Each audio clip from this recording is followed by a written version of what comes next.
When a cunning gossip columnist tried to publicly corner Clint Eastwood with scandalous rumors, the legendary actor had no choice but to show that some lines should never be crossed. The hush of the Glendale courtroom was broken only by the hum of overhead lights. People expected a simple hearing about a restraining order, something mundane that wouldn't last more than a few minutes. But the moment the gossip columnist, Rita Barnes, locked eyes with Clint Eastwood, everyone sensed something heavier was about to go down. This time, the cameras weren't rolling for a Hollywood premiere. They were there for blood. Clint Eastwood sat at the defendant's table, back straight, arms resting casually as if he were in a director's chair. Across from him, Rita Barnes fiddled with a stack of glossy photos, every one of them supposedly damning proof of something that had yet to be defined. The entire gallery was restless. Local reporters, random spectators, and curious fans filled the seats, whispering rumors of hush money, extramarital secrets, and a potential lawsuit that could blow Hollywood wide open. At the front, behind the polished oak bench, Judge Miriam Weiss tried to maintain order. She had the look of someone who'd rather be judging a county fair chili contest than presiding over what was about to turn into a media circus. Her gavel struck the block like a hammer threatening to break glass, though that did little to quell the tension. "All rise," the bailiff said. As bodies stood, Clint's gaze never left Rita. Her hair was dyed a shade of copper that nearly glowed under the fluorescent lights. She was known for peppering sensational articles with half-truths, employing enough venom to sell magazines to people who barely knew Hollywood from the rest of Los Angeles. Clint's longtime fans called her a leech. Her defenders lauded her as a fearless truth-teller. When Judge Weiss motioned for everyone to be seated, she wasted no time. "Miss Barnes, you're seeking a temporary restraining order against Mr. Eastwood, correct?" Rita cleared her throat, shooting a triumphant glance at the cluster of photographers in the back. "Yes, Your Honor. Mr. Eastwood's associates have tried to intimidate me simply because I uncovered evidence linking him to—" She paused for dramatic effect, letting the silence fan the flames of curiosity. "To deeply unethical and possibly illegal dealings." A low murmur spread through the courtroom. Clint's expression didn't waver, but the muscle in his jaw visibly tensed. Even with his well-honed discipline, hearing the words unethical and illegal in the same breath as his name would rankle any man. The judge, unimpressed by Rita's theatrical pause, narrowed her eyes. "Evidence, Miss Barnes?" Rita brandished one of the glossy photos. "Your Honor, I have pictures of Mr. Eastwood meeting with certain figures overseas, figures known to be involved in black market transactions. I believe he has connections to private organizations that cross legal and moral lines, and when I started digging, I got threats." Judge Weiss leaned forward, her expression growing more skeptical by the second. "Threats from him personally?" Rita's face colored slightly and she lowered her gaze. "Well, no, not exactly. But come on, Your Honor. He's Clint Eastwood. He doesn't have to do it himself. That's what people like him do, hire others. I don't feel safe." Clint finally spoke, his voice quiet yet carrying an edge that made everyone listen. "Your Honor, I have no idea what Miss Barnes thinks she's discovered.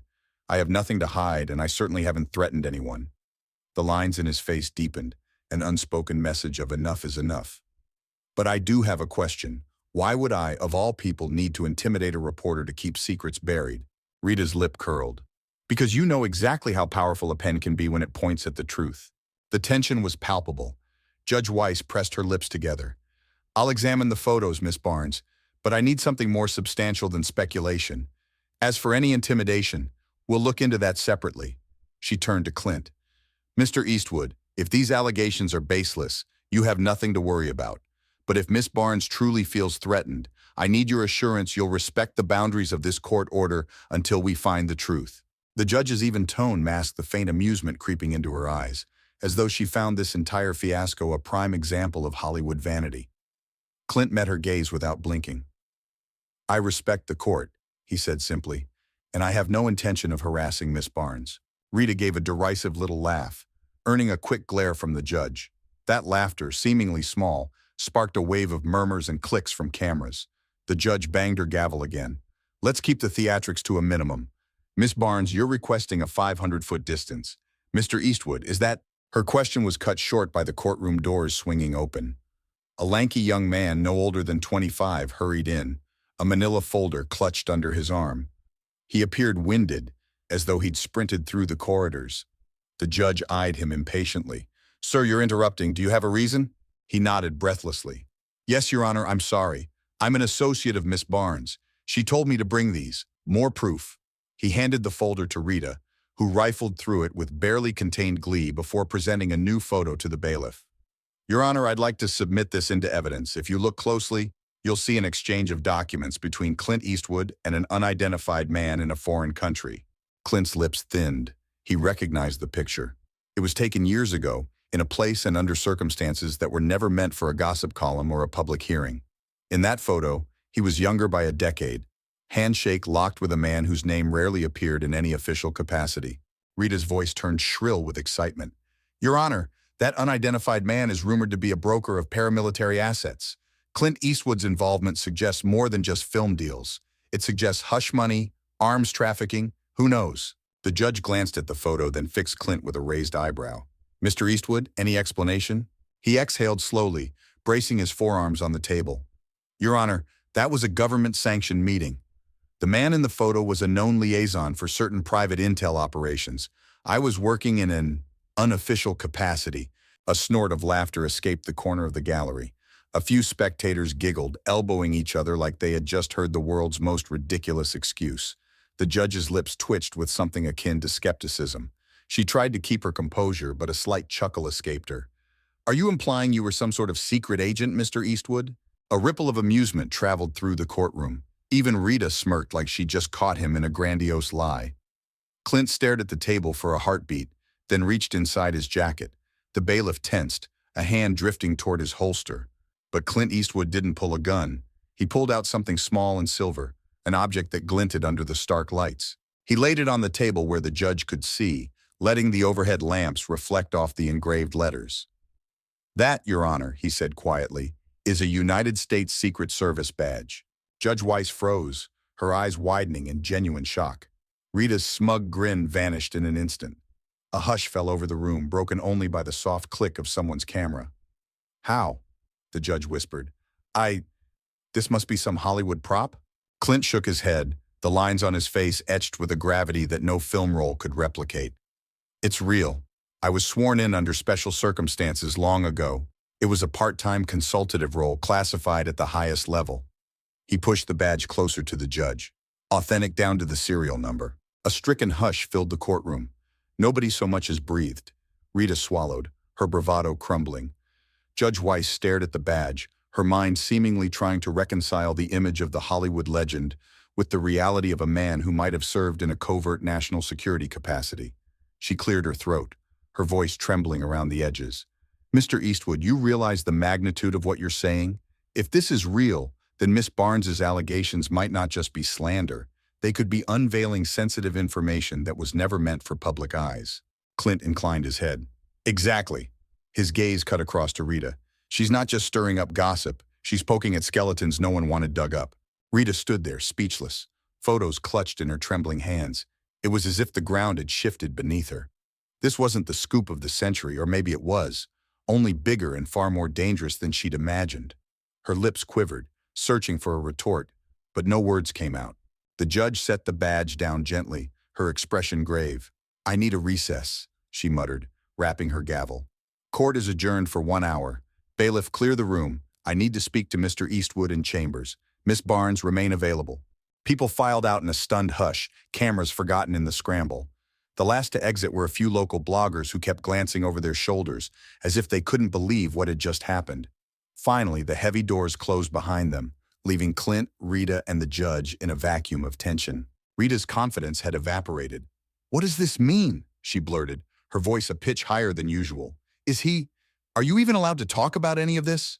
Clint paused, folding his jacket carefully.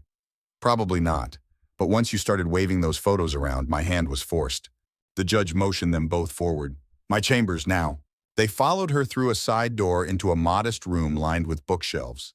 No grandiose oak furniture or plush carpets, just a practical desk, a few chairs, and a window looking out onto a cramped courtyard.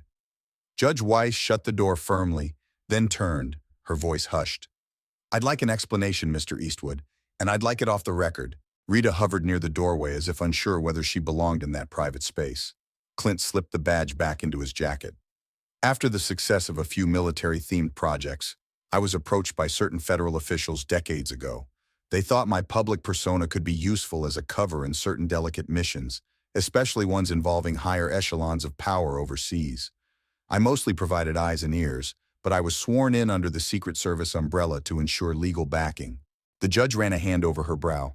This is insane. Why didn't you say something earlier? Clint gave a half smile.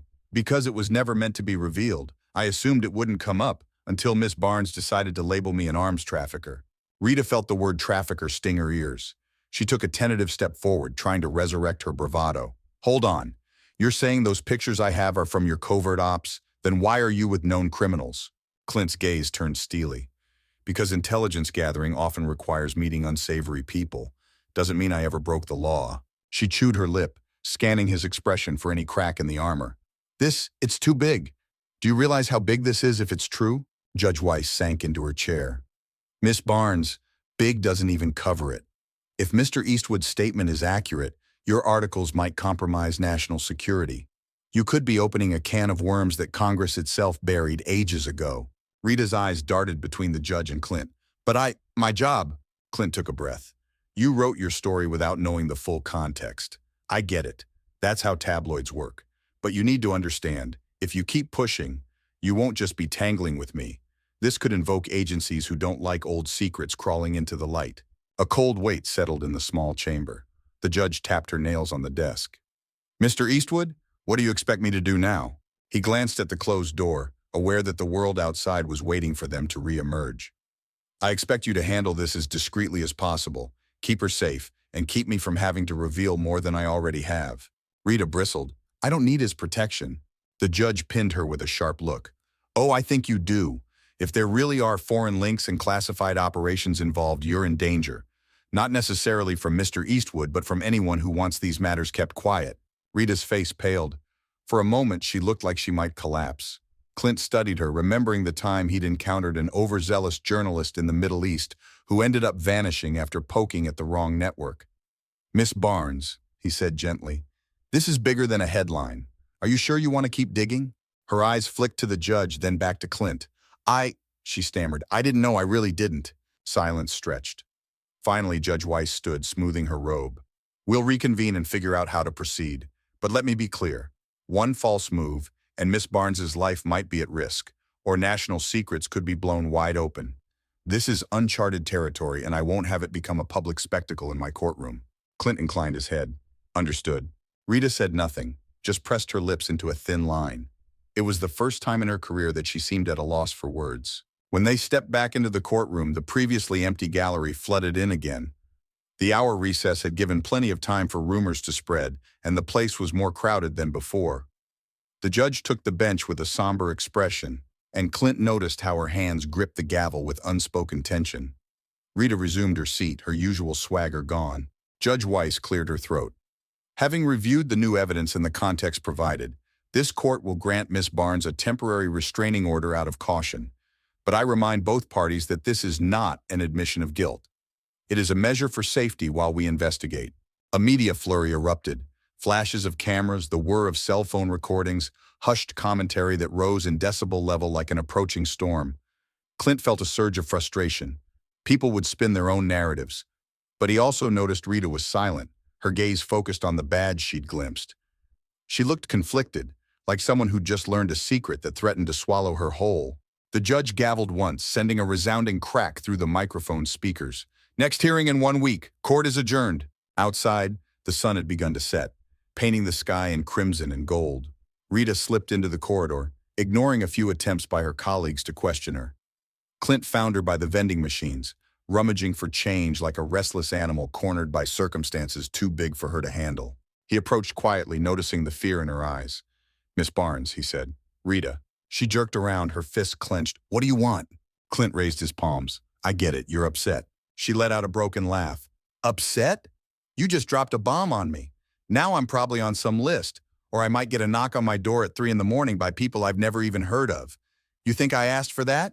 His gaze softened. No, but that's where you are. Look, I don't want you harmed. You can't unscramble the egg, though. Sometimes a truth is bigger than the person chasing it. Rita's shoulders trembled. Why didn't you just say something months ago when my first article came out? Why wait until now? Clint hesitated. Because I hoped it would blow over. You had scraps of information. There was no reason to confirm it. But seeing that new photo, I knew you weren't going to stop, so I had to show you exactly what you're messing with. She clenched her jaw. Is that a threat? He shook his head. It's a fact. The people connected to that photo, let's just say they'd do anything to keep it out of the limelight. Rita's stare hardened as anger and desperation warred in her eyes. I built my career on exposing corruption. I grew up thinking the public deserves to know everything. Clint took a measured breath. Sometimes the public needs protection from truths that spark wars or topple governments. Not all secrets are about burying bad behavior. Some are about preventing catastrophe. She swallowed. I can't believe I'm hearing this. He rubbed a hand across his forehead. You think I like it? I became an actor to tell stories on screen, not to play cloak and dagger games in real life. But you get roped into things, and before you know it, you're in too deep. They stood there in the corridor, the overhead fluorescents humming, as the last few stragglers filed out of the courtroom behind them. Rita's voice dropped to a near whisper. So what do we do now? I can't just pretend this never happened. Clint's eyes flickered with empathy. For now, you protect yourself. Keep low. Don't wave those photos around. If you need help, I might be the only one who can arrange it. She snorted softly. Yeah, real comforting. Depend on the man I just tried to smear in front of the entire country. A flicker of wry amusement reached Clint's face, but it was tempered by genuine concern. Truth is stranger than fiction, Miss Barnes. She pressed her lips together, then reached into her bag, retrieving the folder that caused so much trouble. I should destroy these, shouldn't I? A shadow of sadness crossed Clint's features. Part of me wants them gone, but part of me knows that if something happens to me or to you, it might be the only evidence that can reveal who's pulling the strings behind the scenes. She looked away, her thoughts churning. I never thought I'd be in a position where the best move might be to say nothing. He studied her face, pity and respect mingling. Welcome to my world. Before they could speak again, a handful of paparazzi rounded the corner, cameras flashing. Rita Barnes straightened, her expression shifting into the combative persona she wore in public. Clint Eastwood slipped on a pair of sunglasses, ignoring the rapid-fire questions about government secrets, hidden deals, or clandestine organizations. He placed a steady hand on Rita's arm, guiding her away from the approaching frenzy. They stepped through a side exit into a dim hallway that led to the parking garage. The overhead lights buzzed, flickering occasionally. A security guard glanced up but seemed unconcerned. He'd probably seen every kind of confrontation pass through these halls. Rita rubbed her arms, her shoulders tense. I feel like I fell down a rabbit hole. Everything I thought I knew about you, about these mysteries, it's dwarfed by the reality. Clint took a moment to choose his words carefully. For the record, I'm not proud of hiding things, but I did what was asked of me by the government, trusting it was for the greater good. People have all sorts of opinions about that. Sometimes they're right to question it. She nodded, hugging the folder to her chest. So, the next hearing is in a week. If I show up with these photos, or if I run them in the column, I might be painting a target on my back. He reached into his jacket and pulled out a small slip of paper, scribbling something on it. That's a direct line. It doesn't go through an assistant or agent, just me. If anything goes south, you call. Understood? She eyed the number, then tucked it away. Understood. Neither said anything for a moment, the silence a fragile bridge between them. Finally, Rita lifted her chin.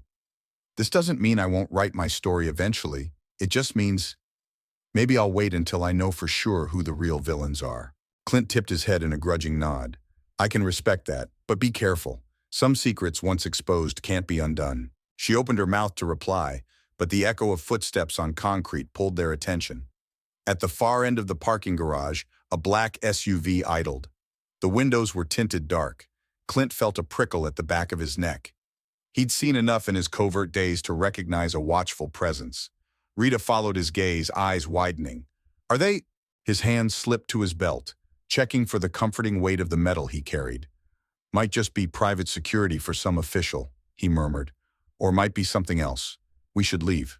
They walked briskly toward the cars. Clint popped open the door of his truck, gesturing for her to get in. She hesitated. Should I really trust you enough to ride in your car? He snorted softly. Better odds with me than with strangers in a tinted SUV. She climbed in, hugging the folder. He started the engine, glancing in the rearview mirror. The black SUV didn't budge, but the tension behind that simple stillness felt like a coiled snake. He pulled out of the garage, the setting sun casting elongated shadows across the pavement. His jaw clenched as he turned onto the main road, weaving through traffic to put distance between them and whatever might be waiting in that silent vehicle. Rita exhaled shakily. "Welcome to your life, huh?" "Something like that," Clint muttered. "But it's your life too now, don't forget that." They drove in silence for several blocks, each lost in private thoughts. For Clint, it was a replay of every covert mission, every face he'd had to lie to, every handshake with men whose shadows extended far beyond the usual boundaries of morality. For Rita, it was the unraveling of her entire worldview. She'd considered herself fearless, but this was a labyrinth of power she never knew existed. At last, he pulled over in front of her modest office building. Paparazzi would likely swarm her apartment, but this location might give her a chance to slip away. She hesitated, hand on the door. "If I vanish, how does that help me?" He passed her a weary look. "You won't vanish, but you do need to keep your head low." When she only nodded, he continued, "I'll be at the next hearing. Until then, stay safe." She forced a tight smile. "You too. I hear arms trafficking is a dangerous gig." His eyes glinted with wry humor. "Very funny." She stepped out, hugging the folder, and watched as he drove off. The swirl of Los Angeles nightlife was beginning around her. Neon lights, cars honking, the usual haze of smog tinted pink by the dying sun. Rita stood on the curb, uncertain whether to head upstairs and sift through the photos again, or catch a flight out of the city altogether. In the end, she just stood there, letting the weight of secrets settle into her bones. Somewhere in the distance, a helicopter whirred. Beyond the skyline, she imagined high-level officials making phone calls, or men in suits pulling old files from locked cabinets. The story she'd been chasing had turned out to be real, and more than she could have guessed. Nothing in her career had prepared her for the day Clint Eastwood would reveal a badge that bore the seal of the United States Secret Service. She lingered under the street lamp until a breeze carried the distant aroma of street tacos mixed with exhaust fumes, reminding her she was still in the real world, not some espionage thriller. Except maybe she was living one now. With a shaky breath, she headed for the door of her building, determined to learn enough to decide which side of the story she'd be on. Spicy or not, captivating or not, truth was truth. And for the first time in her life, Rita Barnes wondered if unveiling it might cost more than she was ready to pay. They met again sooner than expected. 4 days after the hearing, Rita's office phone rang at twilight. She recognized the number Clint had scrawled on that slip of paper. Something in his voice was urgent, though he tried to mask it behind measured calm. Without explaining much, he asked her to meet him in a quiet diner just outside the city limits. A half-hour drive later, she slid into a booth across from him. The place was nearly empty, just a tired waitress wiping counters and a lone trucker nursing a mug of coffee. "Thanks for coming," Clint said, eyes fixed on the window that overlooked a dirt parking lot. "I had a feeling your place might be bugged. This is safer." Rita's eyebrows shot up. "Bugged? That's a bit paranoid." He turned, fixing her with a stare that made her wonder if it was paranoid at all. "You still have those photos, correct?" She nodded, tapping her purse. "Haven't shown them to anybody else, not yet." He slid a small envelope across the table. "You might want to see these." Inside were snapshots of a man in a crisp gray suit, stepping out of the black SUV they'd seen in the parking garage. Another showed him talking to a uniformed guard near a gate with a government emblem. The final photo was a close-up of him speaking into a phone. "I got these from a friend, someone who still owes me a favor." Rita studied them. "Who's the man in gray?" Clint leaned in, voice low. "Someone connected to a shadow group that occasionally recruits civilians with certain skill sets. You wave around the right set of files, like those in your folder, and they show up to tidy the edges, or bury them." She swallowed. "So they're after me. Great." He exhaled softly. "Maybe. More likely they're waiting to see if you'll keep digging. They approach potential threats quietly, sometimes with hush money, sometimes with more permanent methods." She felt a chill. "What do they want from me?" "Hard to say. Probably to gauge your loyalty or see if you'll play ball. This group operates in the cracks between agencies. Not CIA, not FBI, but something less official, more flexible." Rita's skin prickled. "All because of a few photos?" Clint shook his head. "Because those photos connect certain foreign contacts to domestic operatives, and that opens up a rabbit hole they'd rather keep closed." He paused, choosing his words. "Listen, I can talk to the judge about a sealed hearing. We can manage this quietly. But if you decide to go public now, you might have the entire weight of that group on your back." She stared at him. "How do I know you're not part of that group?" He sighed. Because if I were, you'd be gone already. The bluntness jolted her more than any threat. He softened his voice. I'm not trying to scare you, but I need you to understand. You can't just blow the whistle on a secret corner of the government and expect them to wave politely. She glanced around the diner, realizing how normal everything looked. Bright neon sign in the window, a half-empty bowl of sugar packets, a flickering overhead light. It felt surreal having a conversation like this in such an ordinary place. She locked eyes with him, trying to read the lines etched on his face. So what's your plan? He rubbed a calloused hand over his chin. Survive. Let the legal process handle the restraining order. Then, when we go back to court, we feed the judge enough to keep the secrets secure but not enough to endanger you. We seal the evidence, and you keep your anonymity. Maybe afterward you decide how much risk you're willing to take publishing anything. She laughed bitterly. I get partial truths or I risk losing my life. That's the choice? His jaw set. It's not fair, but that's how it is. They fell into silence, the hum of an old refrigerator droning in the background. The waitress ambled over, placed 2 cups of coffee on the table, and left without a word. Rita lifted the cup, the ceramic warm against her palms. I've built a career on exposing the ugly side of Hollywood. Now it turns out the real ugliness is beneath the surface of government ops. How do I just walk away from that story? Clint stared out the window at the darkening sky. Some stories aren't worth your blood. She grimaced. That's easy for you to say. You've spent years living with secrets. This is my first dance. He turned back to her, meeting her gaze. The secrets I keep aren't for personal gain. They're about preventing some very dark parts of the world from spilling onto every front page. If you think I enjoy it, you're wrong. They sipped their coffee in tense harmony. Finally, she sighed. I'll hold off for now, but I'm not promising I'll never publish. Fair enough, Clint murmured. Just promise me one thing. If you sense something's off, if you feel watched or threatened, call me, day or night. She pursed her lips. You're awfully protective considering I tried to dismantle your reputation. He managed a small, ironic grin.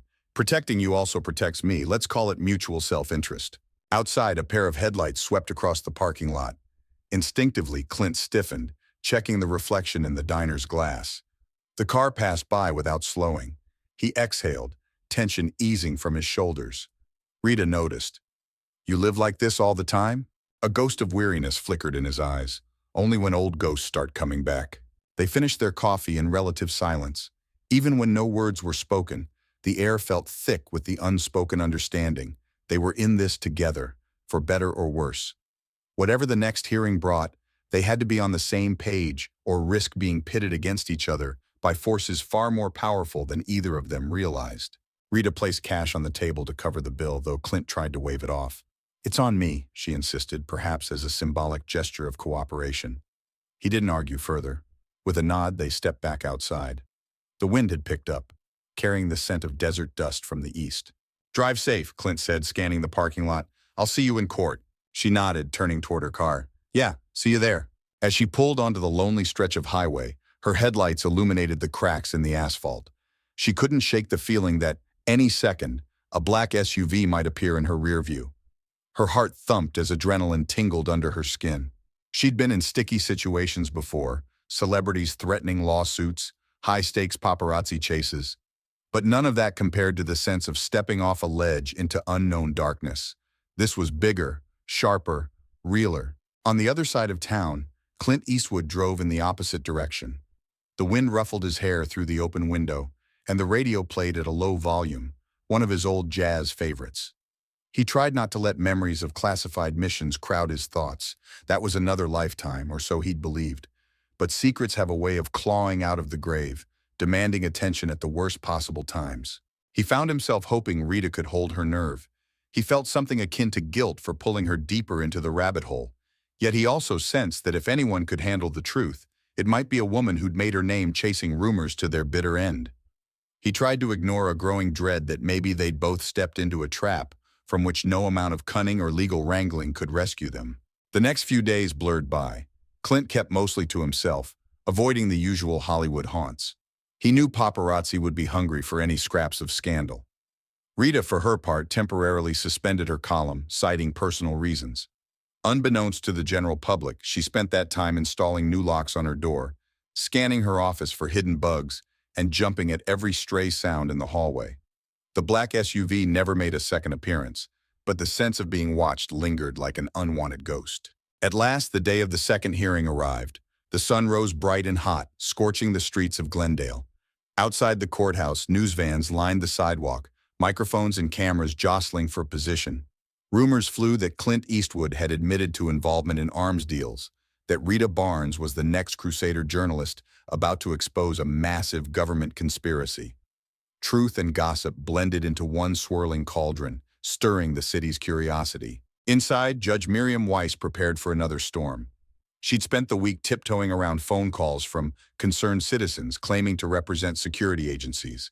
Each one had politely hinted that the court should avoid certain lines of inquiry. As she settled behind her bench, she glanced at the clock on the wall, exhaling a tremulous breath. This was bigger than any case she'd handled. When the bailiff called for order, the crowd in the gallery buzzed with anticipation. Clint Eastwood entered first, flanked by a quiet but imposing attorney who rarely appeared in public records. Rita Barnes arrived moments later, alone but holding her head high. The tension between them wasn't animosity, it was unity in the face of an invisible threat. Cameras flashed, capturing every second. Judge Weiss rapped her gavel, calling for silence. She surveyed the room. "Miss Barnes, Mr. Eastwood. Since our last hearing, new information has come to light. We must determine if Miss Barnes's restraining order stands, and we must address potential national security concerns. I trust both parties have lawyers prepared." Clint's attorney nodded. Rita cleared her throat. "I'm representing myself, Your Honor." Her voice carried a steadiness she hoped hid her trembling nerves. She saw the judge's gaze flicker with a hint of pity. "Very well." The judge adjusted her robe.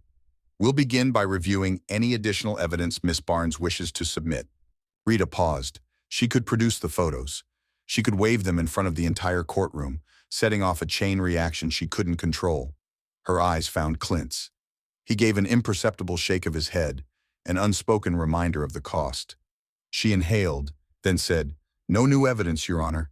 I'd like to keep the current documents sealed for everyone's protection." A ripple of surprise moved through the gallery.